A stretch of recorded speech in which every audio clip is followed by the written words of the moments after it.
"I'm not asking for your money," he said, voice low but steady. "I just want to help you walk again." The words hung in the air like smoke in a cathedral. Sacrilegious, impossible, absurd. Tiffany Ward blinked once. Slowly, her manicured fingers froze around the crystal wine glass she'd been about to sip. The flickering candlelight in the private dining room of La Lumiere caught the diamond studs on her ears, reflecting a cold glint across her steel-gray eyes. Across from her, standing just beyond the velvet rope that separated guests from staff, was a black man in a janitor uniform. He held a mop in one dark brown hand and wore an expression that was neither pleading nor timid, just sincere. She tilted her head, lips curling into a slow, disbelieving smile. "You want a what?" she asked. The man stepped forward slightly, the mop now leaning against the wall. "I want to help you walk again." The soft, instrumental music from the main restaurant outside faded into the background. Even the low hum of the city beyond the glass-paneled walls seemed to vanish. All that remained was the steady pulse of tension between them. Tiffany laughed. Not politely, not kindly. She laughed the way only a woman with more power than mercy could. Short, sharp, dismissive. "You're a janitor," she said, her words clipped and precise. "Do you offer spinal surgeries with floor wax and bleach now?" The man didn't flinch. "No, I offer something your doctors haven't." "And what would that be?" she asked, leaning back in her custom wheelchair, elegance wrapped in irony. "Mop-based miracles?" The corner of his mouth twitched, but he stayed composed. "Perspective." She narrowed her eyes.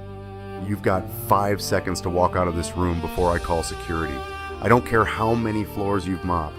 "I've only mopped yours, actually," he replied. 3 nights a week for the last 8 months. That shut her up. Caleb Morgan didn't blink.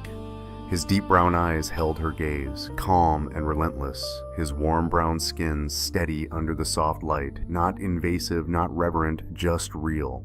"And in those 8 months," he continued, "I've seen more about you than your mirrors will ever admit." Tiffany raised her hand toward the call button at the edge of the table, the same button that summoned her private maitre d'. "You've got 3 seconds now." "You pretend not to feel your legs," Caleb said quietly before she could press it. "But they move when you're angry. Subtle, fast. You don't notice, but they move." Tiffany's finger froze over the button. He nodded slowly. "Like just now. When I mentioned walking again, your left foot flinched. Reflexive, not imaginary." "I'm calling someone," she said, voice low and tight. "I'm not here to blackmail you." "No," she snapped. "You're here to insult me in my own silence. You think because you mop floors and notice something the so-called experts didn't, you get to play prophet? I think because I watched someone I love come back from a place darker than this. I know the way out." His voice softened. "Even if you don't want to see it yet." A flicker crossed her face so fast most would have missed it. But Caleb saw fear. Not of him, not of danger, but of something far more terrifying. Hope. "I don't want your hope," she whispered. "I know," he said gently, "but it's still yours whether you want it or not." Tiffany looked away for the first time, her gaze drifting towards the rain-streaked window. Outside, New York pulsed as usual, chaotic, fast, indifferent.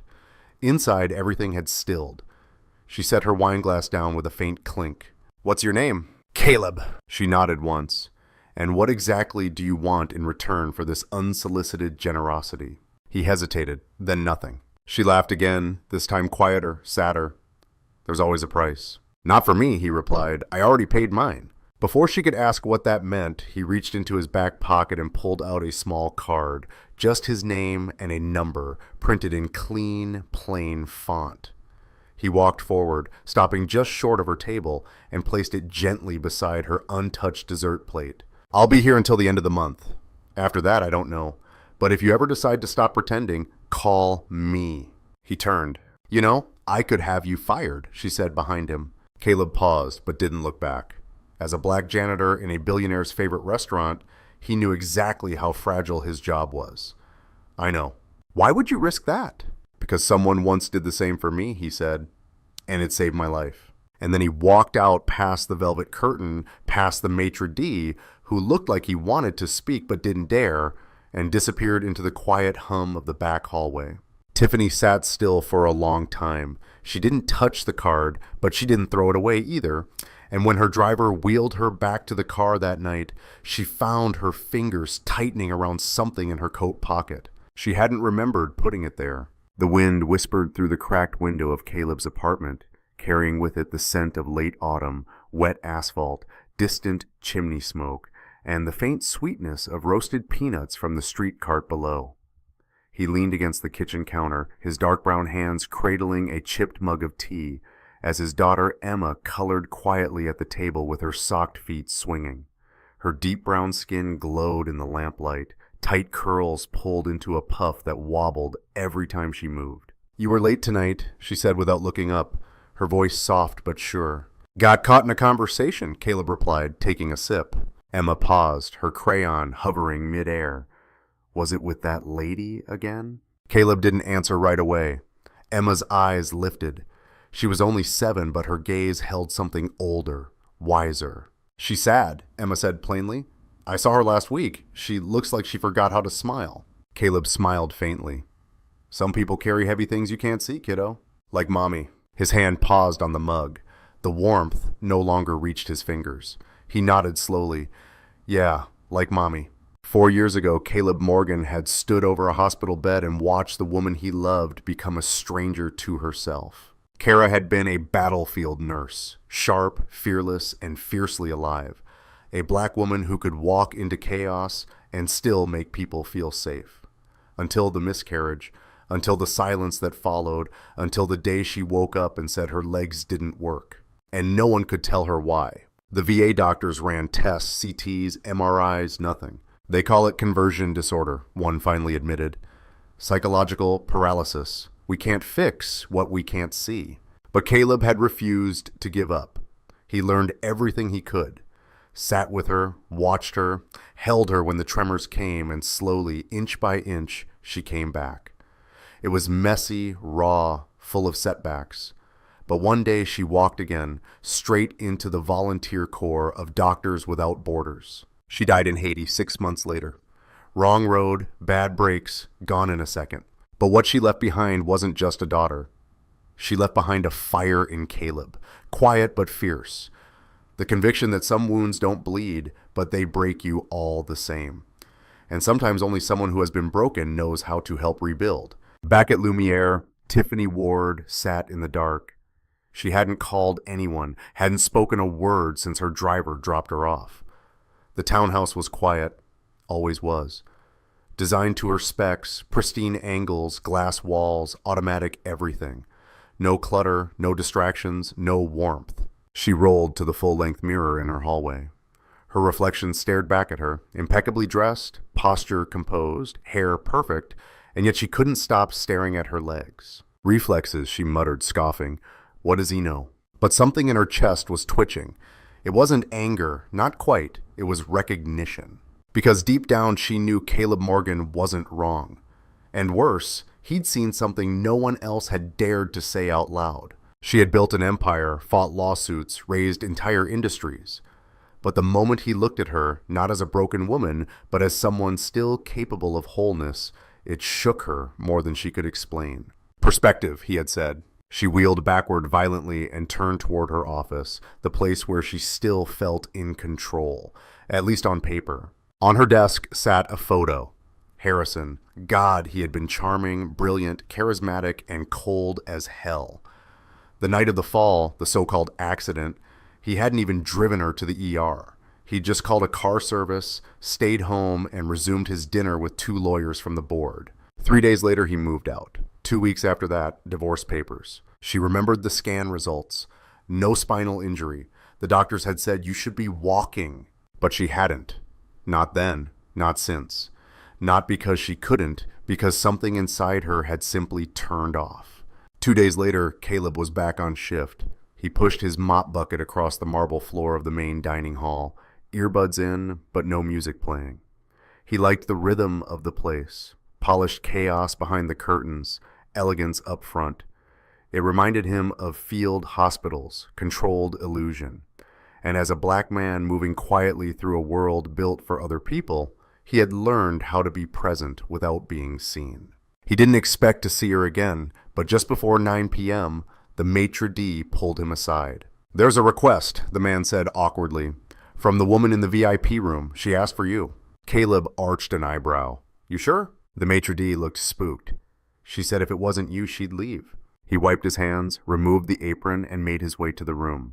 Tiffany sat at the same table, same posture, same air of untouchable elegance. But there was something different in her eyes, softer, more dangerous. "You asked for me," Caleb said, keeping a respectful distance. "I have questions." He nodded. "Ask away." She studied him. Not like a woman examining a resume, more like a scientist evaluating an unpredictable chemical. "Did she ever forgive you, Caleb?" He blinked. "Who?" "Whoever it was you couldn't save." The words struck deep, but he didn't flinch. "She didn't need to," he said quietly. "She saved herself. I just held the light long enough for her to find the door." Tiffany looked away, jaw tightening. "What happens if I try and I can't?" Caleb stepped forward, his voice steady but gentle. "Then we try again. And if I fall, I'll be there. And if I hate you for what you uncover," he smiled, small, warm, and honest, "then I'll still be there." Silence. And then, for the first time in 5 years, Tiffany Ward whispered the most terrifying words of her life. "Okay, let's begin. You know, for someone who agreed to this, you sure have a lot of rules," Caleb said, placing a soft yoga mat in the middle of the sunlit sitting room. "I don't like surprises," Tiffany replied flatly from her chair, arms crossed, eyes sharp. "I'm not a magician, Miss Ward, just a man with a mop and a memory." She didn't laugh. She rarely did. But Caleb caught the faintest twitch of her lips before she rolled herself closer to the mat, still fully dressed in her tailored blazer and slacks, as if physical therapy were just another boardroom appointment. "First rule," she said, her tone clipped. "You don't touch me without permission." "Of course." "Second, no pity. I don't do pity. Wouldn't dream of it." And third, she paused, locking eyes with him. "If I say stop, you stop." "Fair." Caleb knelt by the mat and unzipped the small duffel he brought with him. Inside were resistance bands, a small hand mirror, a rolled towel, and something she hadn't expected. A notebook worn at the edges. "What's that?" she asked. "My wife's journal," he said, running his thumb across the cover of the little book that had traveled with a black nurse through war zones and back. She tracked her journey, every doubt, every inch gained. "I thought it might remind you that you're not alone in this." Tiffany looked at the journal as if it might bite. She made it through. She did. Caleb nodded. And then she walked right into a jungle clinic because that's who she was. A beat. "And then she died?" Tiffany asked softly. Caleb looked up. "Yeah, but not in that chair and not with fear in her heart." That silenced the room. She didn't ask more. Not yet. They began with something simple. "Close your eyes," Caleb said. "Just breathe." "I didn't ask for meditation," she muttered. "No," he replied, calm as ever, "but your body forgot what safety feels like. Breathing reminds it." She gave him a long look, but obeyed.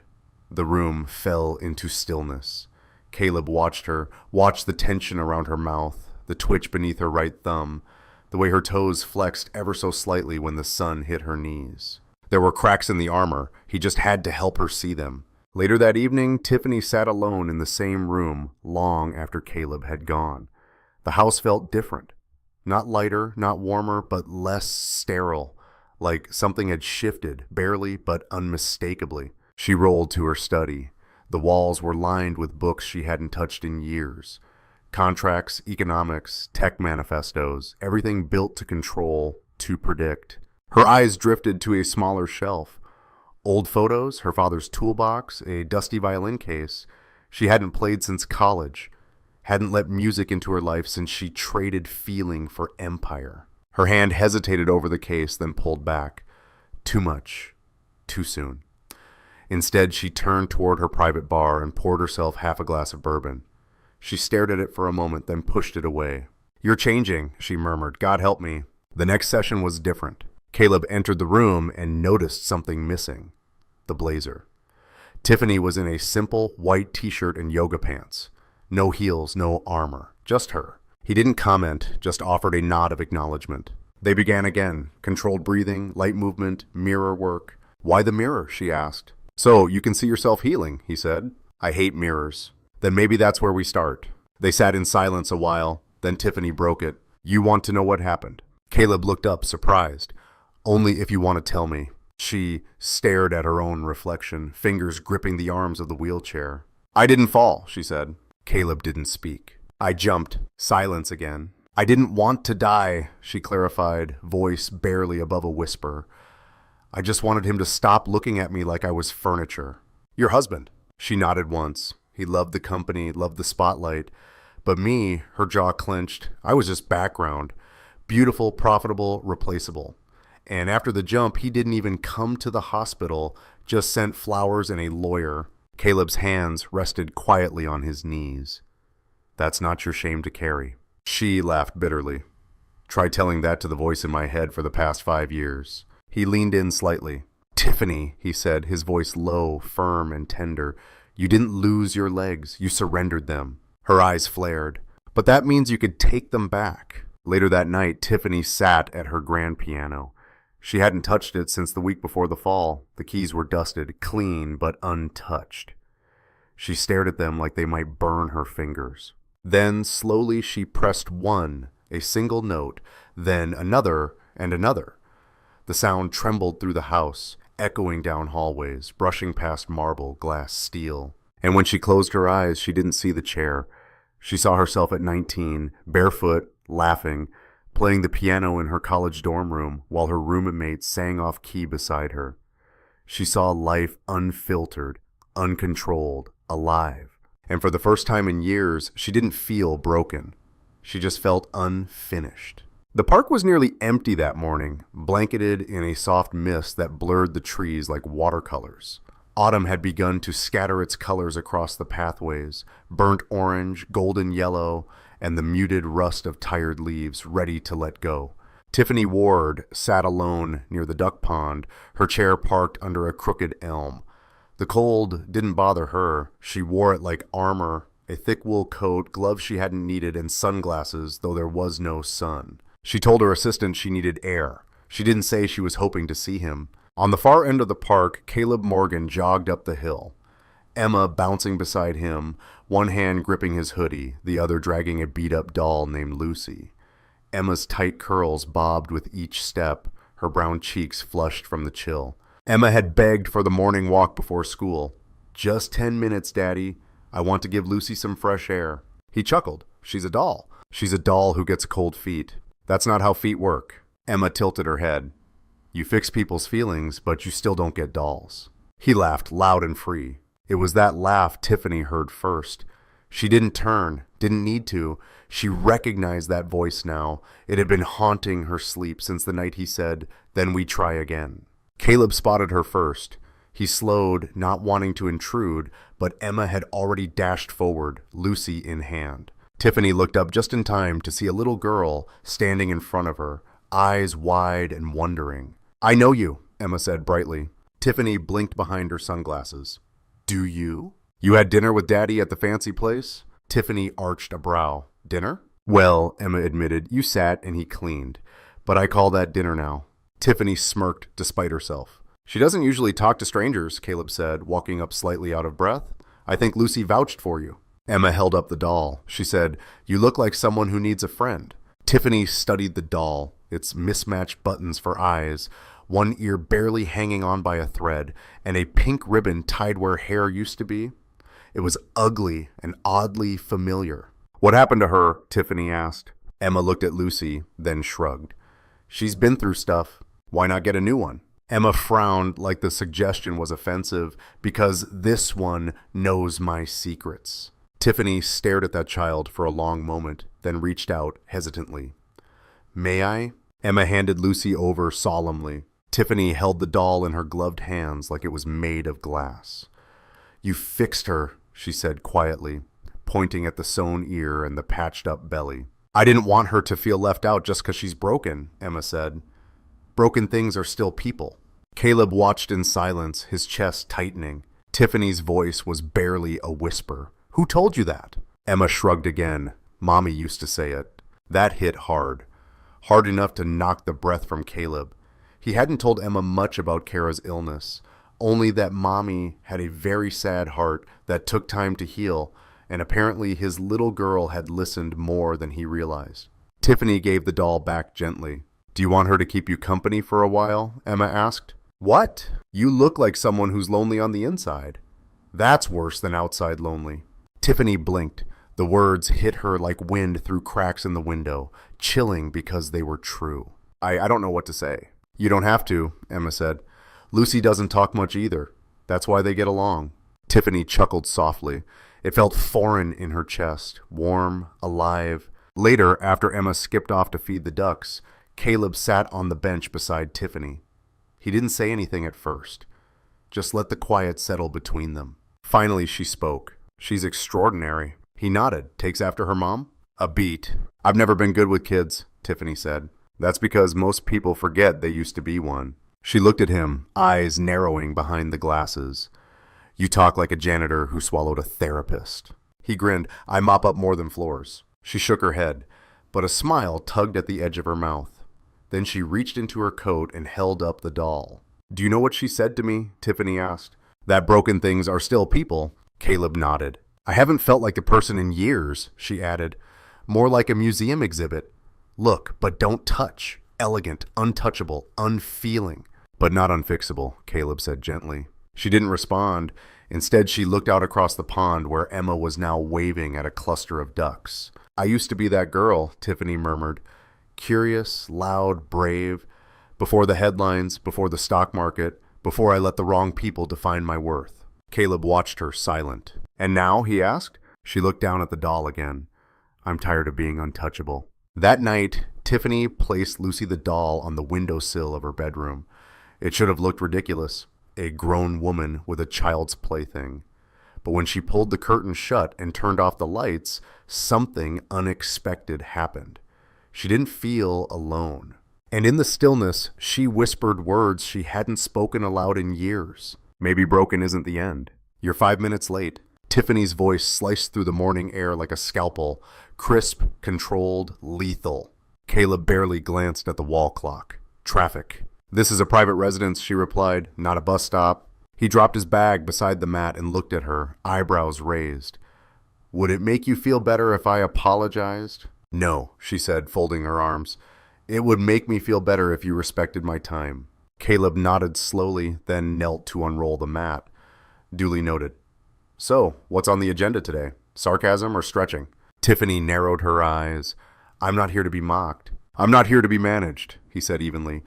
So maybe let's agree on a middle ground where we both remember why we're doing this. She scoffed. You assume I need reminding? No, he said, looking up at her. I assume you're scared? Her face didn't change, but her fingers twitched just slightly on the armrest of her chair. Let's begin, she said coldly. The first part of the session was quiet. Caleb guided her through small motor activations, barely there exercises that seemed ridiculous to someone used to commanding rooms and running empires. Flex your toes, he instructed. I am. No, you're trying. Trying and doing are not the same thing. Remind me why I let a janitor insult me 3 times a week. Because I'm the only one in your world who tells you the truth. She glared at him. He smiled, and for a fraction of a second, she smiled back. But the smile didn't last. Later, when he asked her to try shifting forward in the chair just 2 inches, something in her snapped.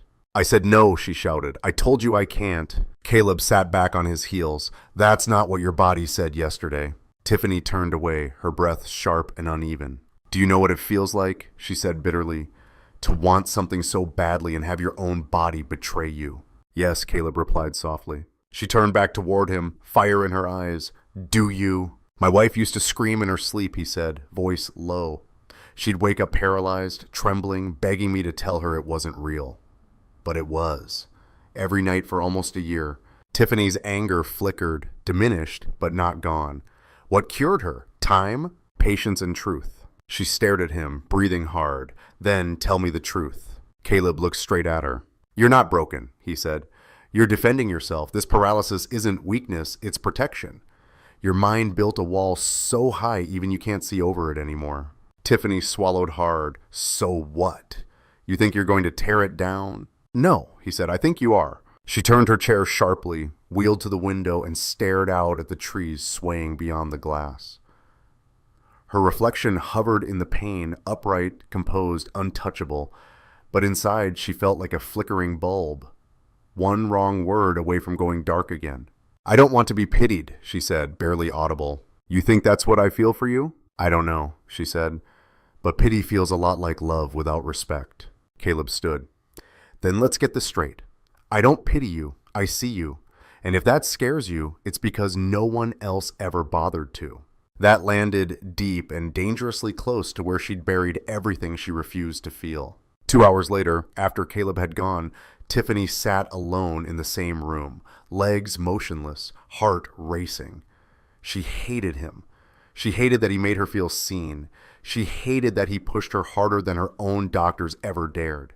And worst of all, she hated that part of her wanted him to. That night, she had a dream. She was standing on the rooftop of her childhood home in Vermont. The sky was lavender, the wind soft. Her father was there laughing, handing her a hammer to help fix the old shingles. You're strong, Tiff, he said in the dream.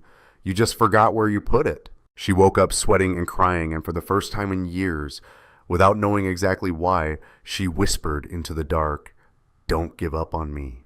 The next morning, Caleb showed up 15 minutes early. Tiffany opened the door herself. No assistant, no chauffeur, just her. He raised an eyebrow. Am I hallucinating, or did the queen just answer her own door? Don't get used to it, she said. But there was a faint smile beneath her defiance. He stepped inside and noticed something else. Her blazer was gone, so were the heels. She wore leggings and a simple cardigan, her hair pulled back in a loose knot. She looked real. I thought we could try the floor today, she said. He blinked. You sure? No, she said, but I'm tired of that chair pretending to be my throne. Caleb let out a slow breath. That's the first step, he said, choosing to dethrone the lie. And as she shifted from the chair to the mat, shaky, tense, but determined, Caleb reached out to steady her, but she stopped him.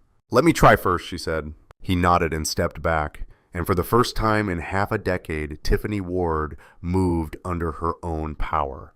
Not far, not fast, but forward. Tiffany lay flat on the mat, eyes closed, breath shallow. Caleb knelt beside her, calm but watchful.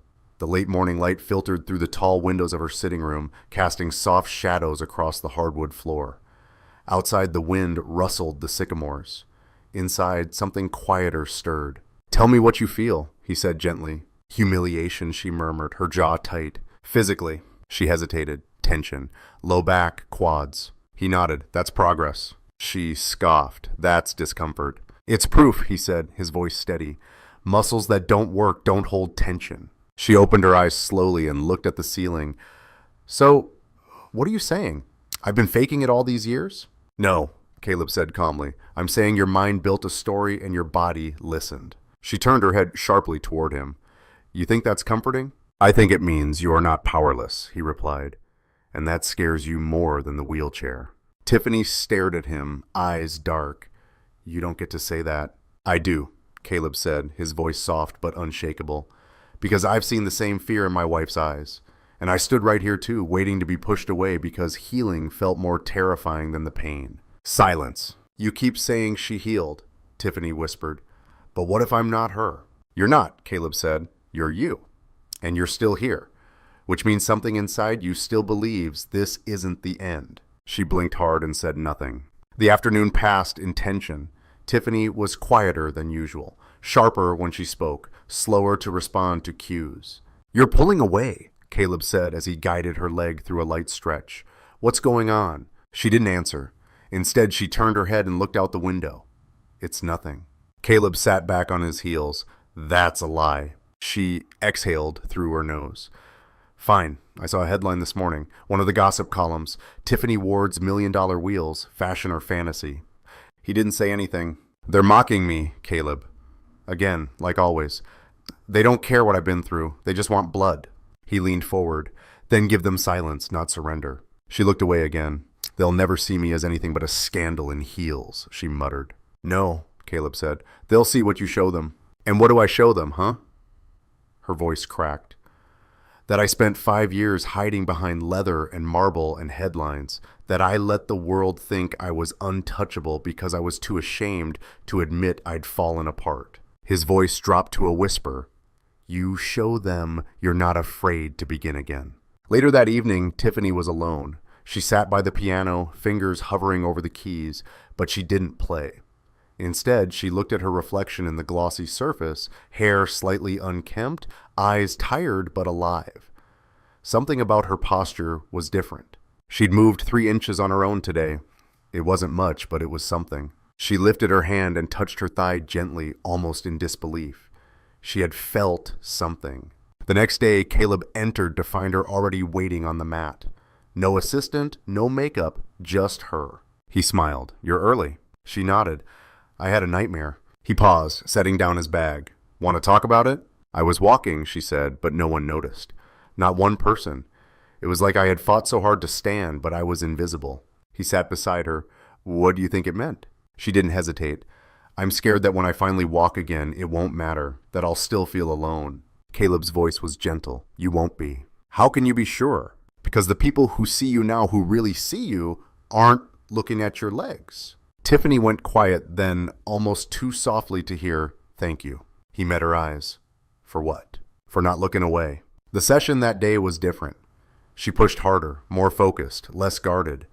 When he placed a small towel under her foot and asked her to drag it inward, she clenched her jaw and the towel moved, just a little, but it moved. Caleb's voice broke the stillness. "Do it again." She did. Again. By the 4th time, her breath was shaky, her eyes damp. "I didn't think I could," she whispered. "I did," he replied. She looked at him. There was something new in her expression, raw and unmasked, like a woman who had just rediscovered a part of herself she thought was dead. "I haven't felt my body fight for me in years," she said.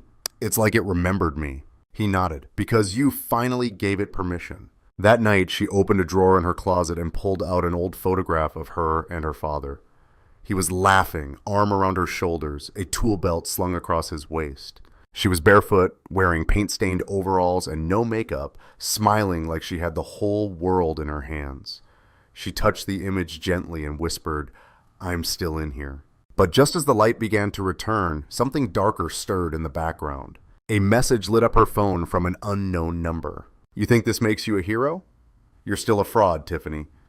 Some things don't deserve second chances." She stared at the message and suddenly her legs felt heavy again, like chains. Tiffany didn't show up for her session. Not the first time in weeks. Not the second either. By the 3rd day, Caleb stood in front of her townhouse gate, hands in his jacket pockets, eyes staring up at the tall windows that never blinked anymore. He rang the bell once, then twice, nothing. Not even the echo of footsteps on the marble floor she once insisted be waxed every Monday. Something was wrong.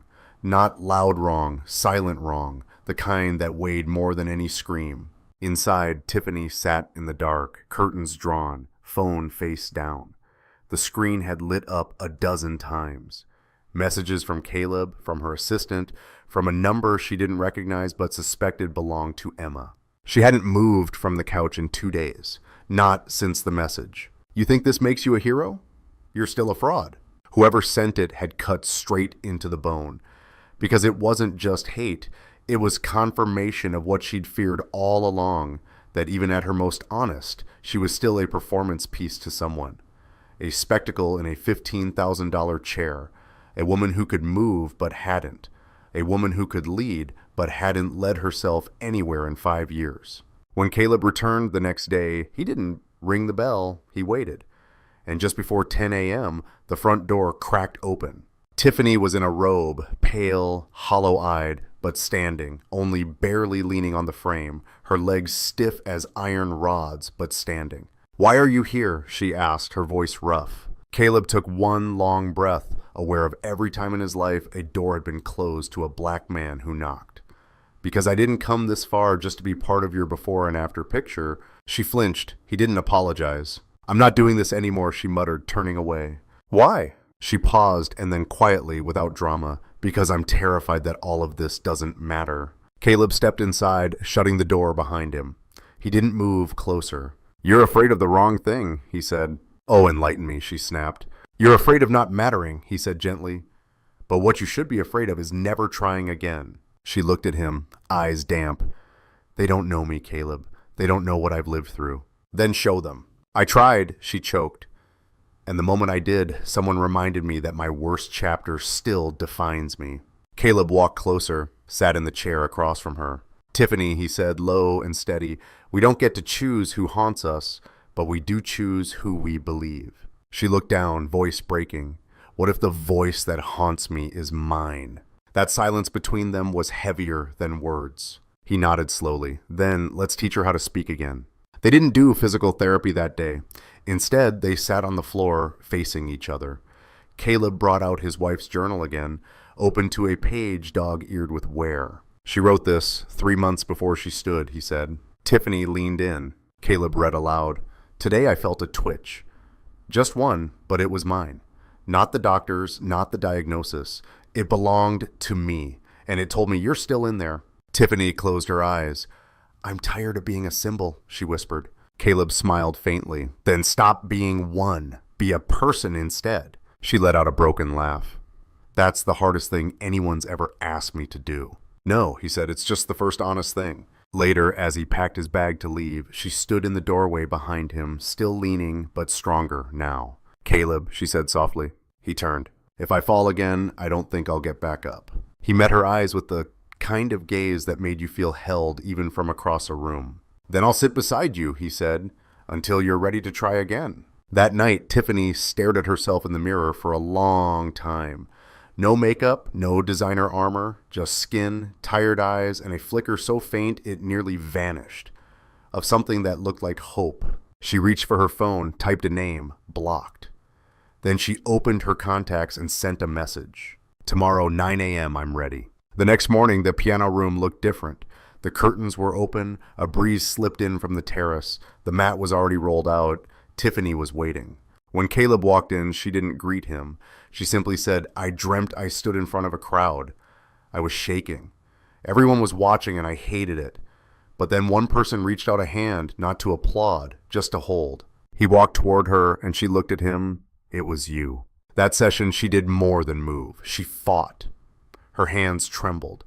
Her knees locked. Her breath caught in her chest. But when Caleb said push, she did. When he said breathe, she did. And when he whispered, you are not a fraud, she cried. Not because she was weak, but because something sacred had broken. And underneath the ruin was a woman who could finally feel herself again. Not a statue, not a story, just Tiffany, alive. The sky was a soft slate blue that morning, quiet and full of promise. Inside Tiffany's townhouse, the sun streamed through tall windows like it had been waiting for this moment. She was already on the mat when Caleb walked in. No fanfare, no assistant holding a clipboard, just her hair in a messy ponytail, sweat already beading on her forehead. I couldn't sleep, she said without looking up, so I started early. Caleb dropped his bag, smiled, and sat beside her. That's not surprising, he said. Hope is noisy when it's been quiet too long. She gave him a sidelong glance. You practice these quotes in the mirror? Nope, he said. I just live with a 7-year-old philosopher who sleeps with a half-blind doll and tells me that broken things still matter. Tiffany chuckled. Really? She chuckled and shook her head. I think your daughter might be smarter than both of us. Caleb nodded. She is. They started with core work, gentle movements, controlled tension, micro shifts most people wouldn't notice, but Tiffany noticed everything now, every flicker of muscle memory, every whisper of sensation where silence used to live. Caleb guided her carefully, watching for fatigue, but Tiffany pushed past it. At one point, he reached out instinctively to steady her, and she surprised him. No, she said, breathless but firm. Let me fall if I need to. I have to know what I can catch. He backed off, nodded, and watched as she wobbled, then corrected herself. A tiny movement. But she stayed up, and her face, sweat-streaked and fierce, broke into a grin so bright it felt like a sunrise. After the session, they sat on the floor with water bottles, silence stretching comfortably between them. Tiffany glanced down at her legs, bare now beneath simple black shorts. I don't know who this woman is, she said softly. Caleb looked at her. I do. She's not Tiffany Ward's CEO. No, she's not a victim either. Nope. She looked at him, eyes shimmering. Then who is she? He smiled. She's becoming. That afternoon, they moved to the terrace. Caleb suggested something different. Water therapy. I had a portable plunge pool brought in, Tiffany explained. I figured if I was going to relearn how to stand, I might as well do it somewhere the fall doesn't hurt. Caleb nodded, impressed. That's smart. No, she said, that's freeing. She wore a sleek black one-piece, her arms toned from weeks of effort. She slipped into the water slowly, gripping the edge. Caleb stood beside the pool, giving her space. "Water remembers things we forget," he said. "How to float, how to move without fear, how to feel weightless again." She closed her eyes and sank deeper, letting the warmth soak into her bones. For a while, she just floated, arms out, face to the sky. Then she began to kick gently, then stronger. Her legs moved freely, gracefully, like they'd been waiting for permission. "You see that?" Caleb said. Tiffany laughed. "I think I'm swimming." "You are." She kicked again, stronger this time. Tears welled in her eyes, but she didn't wipe them away. "I forgot what it felt like to be alive in my own body," she whispered. "And now," she turned to him, "now I feel like I'm not borrowing someone else's life anymore." That evening, over tea in the sunroom, Tiffany did something unexpected. She handed Caleb an envelope. "What's this?" he asked. She didn't answer. He opened it slowly. Inside was a handwritten note. "To Emma, from the woman who didn't believe in dolls until one saved her life. P.S. Lucy's new ear is holding up beautifully." Below the note was a check made out to the Hope Foundation for Family Healing, a nonprofit Caleb once dreamed of starting, but never had the means to build. It wasn't a small amount, it was everything. He looked at her, stunned. "I can't take this." Shock smiled, serene. "You already have. Every time you walked through my door and didn't give up on me." He shook his head, voice tight. "Tiffany, it's not charity," she said. "Then what is it repayment for?" She met his eyes, for showing me that I wasn't paralyzed. Just paused. Later that night, Caleb sat at his tiny kitchen table, Emma fast asleep in the next room. The chipped mug sat beside the note, and the glow from the stove light brushed over his deep brown skin and tired eyes. He read the note again, then picked up the phone, texted her 2 words. "You're walking." She replied instantly, "Not yet, but I'm dancing in my dreams." The next morning, she walked 2 full steps in the water, unassisted, and smiled through the tears. Not because she reached the end, but because for the first time in her life, she was finally starting from the right beginning. The gala was glittering, loud, and breathtaking, in that way only wealth could orchestrate. Crystal chandeliers, live strings, waiters in tuxedos with silent shoes. Tiffany Ward arrived fashionably late, as expected. She was wheeled in by her assistant, dressed in an elegant navy gown that hugged her frame like a second skin. Her hair was swept up, her makeup soft and classic. She looked like a woman carved from grace. But inside, she was thunder. The fundraiser was for spinal injury research, her foundation's largest annual event. A public affair surrounded by whispers, headlines, and half-hearted smiles from donors who still looked at her like a woman imprisoned. They didn't know, not yet, but they would. Caleb stood at the back of the ballroom, dressed in a borrowed suit that didn't quite fit, but somehow made him look even more himself. On a black man who'd spent years in uniforms, the suit felt strange and holy all at once. Emma held his hand, wearing a blue dress with mismatched socks and a sticker name tag that said Hope in glitter ink. "Daddy," she whispered, tugging his sleeve. "She looks like a queen." Caleb smiled. "She is." Midway through the ironing, Tiffany was asked to say a few words. It was tradition. People expected something polished, rehearsed, professionally distant, but she had other plans. Her assistant reached for the mic. Tiffany held up a hand. "No," she said quietly. "I'll walk." The woman froze. "Miss Ward, are you sure?" Tiffany turned her head, her voice even. "Yes." And then slowly she placed both hands on the arms of her chair and stood.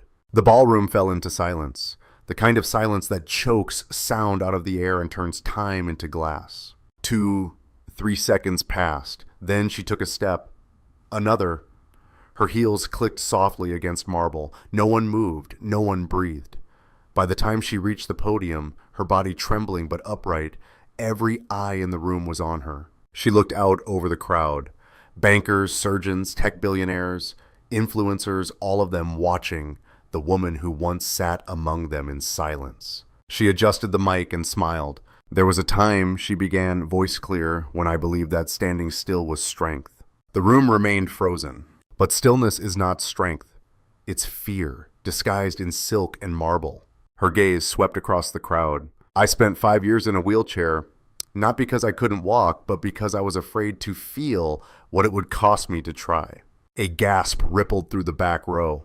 Tiffany pressed on. I built walls higher than my healing. I made my pain look like elegance. I made my silence look like dignity. A pause, and it nearly killed me. From the side of the room, Caleb stood still, watching, his chest tight, his eyes glossy. Tiffany's hands trembled slightly as she gripped the podium, but her voice never broke. Tonight, I'm not here as a donor or a CEO or a survivor. I'm here as a woman who finally remembered her own name. Not the one on the headlines, but the one whispered back to her in moments of stillness. The one only hope knows how to say. She took a breath. And if I may leave you with anything tonight, it's this. Healing doesn't ask for permission. It only asks for one brave, foolish moment when you choose to try. The room exploded. Applause like thunder, tears, standing ovations. But Tiffany, she didn't hear any of it. She was looking at Emma, beaming with both hands in the air, and at Caleb, who mouthed, "You did it." She nodded. We did. After the gala, in the quiet of the empty terrace, Tiffany pulled off her heels and sat on the edge of the stone ledge, legs dangling. Caleb joined her, handing her a cup of tea. "You're full of surprises," he said. She smirked. "You're full of metaphors. Guess we're even." They sat for a while without speaking. Then Tiffany turned to him. "When I stood up tonight, I didn't feel proud. I didn't feel strong. I just felt free." Caleb nodded slowly. "Freedom doesn't come from walking." "No," she said. "It comes from deciding to stop sitting still." A breeze picked up, rustling the hem of her gown. She looked over at him, something new in her expression, unshielded, soft. "You know what the scariest part of tonight was?" she asked. "What?" "That after all the years, all the pain, it worked." Caleb's voice was quiet. "You mean you worked?" She exhaled and then asked, just above a whisper, "Can I tell you something I haven't said in a very long time?" He turned to her. "Anything." She leaned her head against his shoulder, resting easily against the strength of a black single dad who had carried more than most people would ever see, and for the first time since her fall. She let someone hold the weight she no longer wanted to carry alone. "I'm tired of standing alone." 3 days after the gala, the video had gone viral. The moment Tiffany Ward stood, the way the room fell silent, her voice measured, trembling, unflinchingly honest. It wasn't just a speech. It was a resurrection. Every major news outlet picked it up. From wheelchair to warrior, Tiffany Ward's stand stuns the world. CEO or survivor, Tiffany Ward redefines both. Healing caught on camera. But for Tiffany, none of it mattered like the quiet that followed. She sat in her sunroom with bare feet tucked under her, wearing no makeup and sipping coffee from a chipped mug she hadn't used since grad school.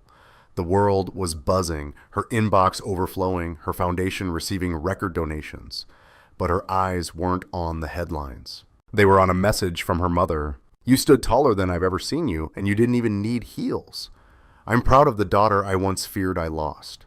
Tiffany stared at the words, blinked once, and let them soak into the spaces therapy never reached. Later that afternoon, she met Caleb at a small nonprofit clinic he'd been volunteering with, the Hope Center, now operating out of a borrowed church basement until their new building was finished. "You're early," he said as she walked in, a cane in her hand, "not for dependence, but for rhythm."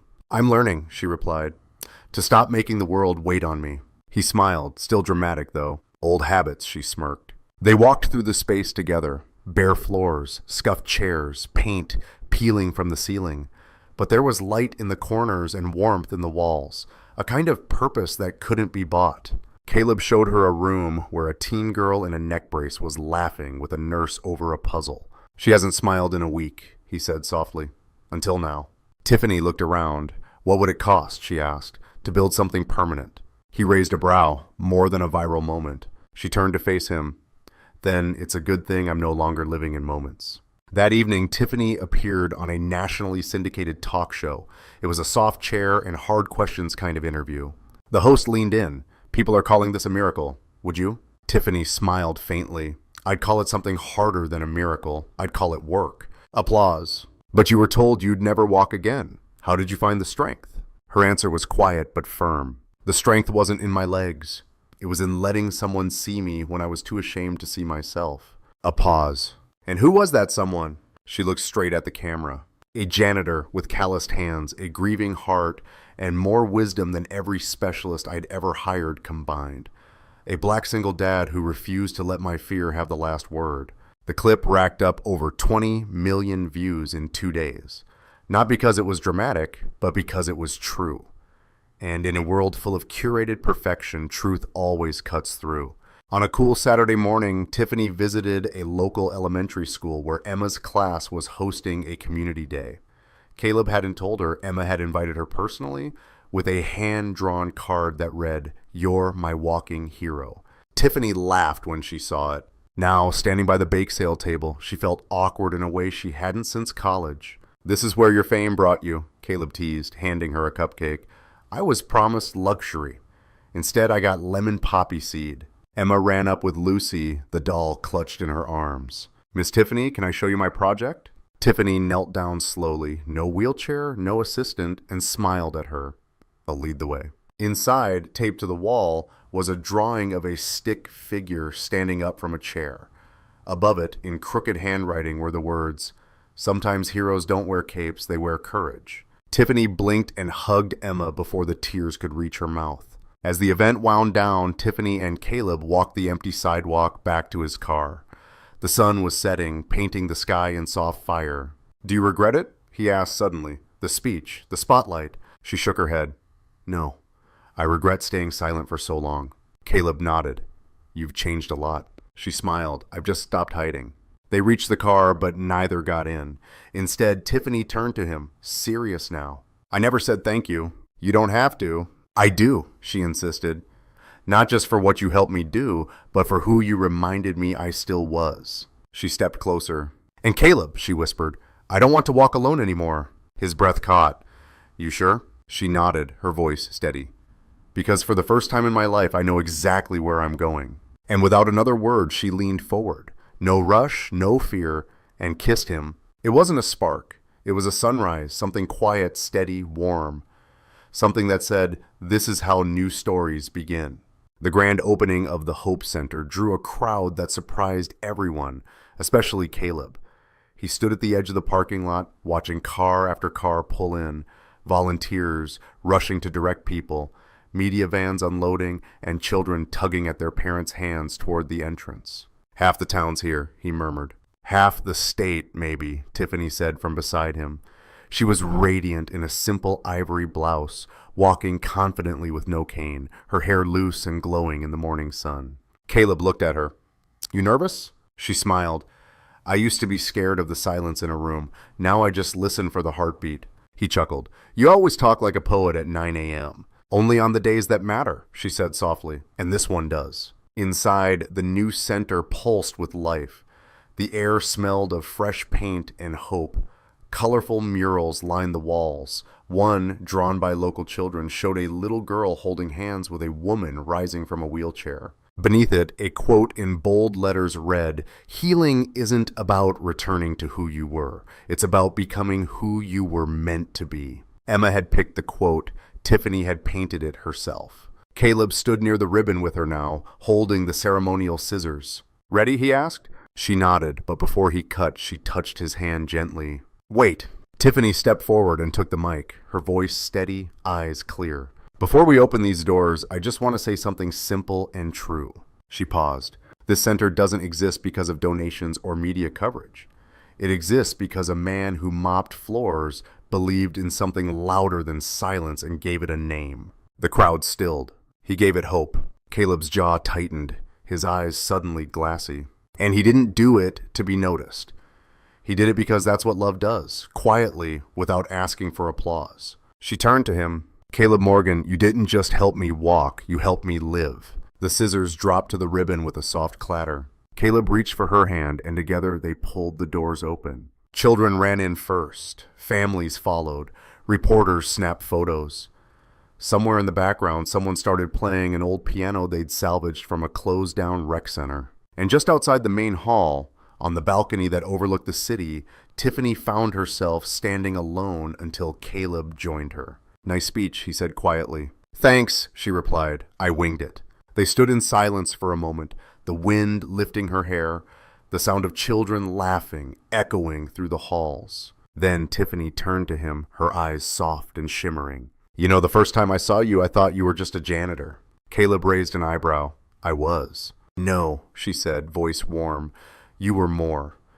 You were a mirror, and I didn't like what I saw in myself until you saw something different in me. He swallowed. I just saw a woman with a fire in her eyes who didn't know she still had matches left. Tiffany laughed, a real laugh, unguarded and full. Then she held out her hand. Dance with me. He blinked. There's no music. There's wind. There's light. That's enough. They stepped into an open space, her hand on his shoulder, his dark brown hand gently at her waist. And as they moved slowly, their shadows twirled across the terrace. Two figures who had been broken, now whole, in ways no diagnosis could explain. I never dreamed of this, she whispered. Me neither, he said, and yet here we are. He pulled her closer, forehead resting against hers. It wasn't a miracle. No, she whispered back, it was love. Weeks passed, the world moved on, but something in the air shifted. In a diner across town, a waitress read Tiffany's story and decided to call her mother again. In a hospital, a veteran who had given up on walking requested to try physical therapy one more time. And in a small bedroom, with glow in the dark stars on the ceiling, Emma fell asleep between her dad and Tiffany, one hand holding each of theirs. Caleb looked over at her and whispered, She's going to be all right. Tiffany smiled in the dark. She already is, and so are we. Outside, the moon was full. A soft breeze drifted through the open window, and inside, in that little room filled with healing and warmth, 3 hearts beat in perfect time, no longer waiting to walk, but already dancing in the light. If this story touched your heart, take a moment to breathe it in, because sometimes it only takes one kind gesture, one unexpected encounter to change a life forever. Where are you watching from? We'd love to know where in the world you're tuning in from. Drop your city or country in the comments below. Your stories matter too. And if you enjoy meaningful tales like this, stories that heal, inspire, and remind us of the goodness in people, make sure to subscribe and turn on notifications so you never miss the next one. Thank you for spending your time with us. Your presence means more than you know. Until next time, stay kind, stay hopeful, and remember, love can rewrite any ending.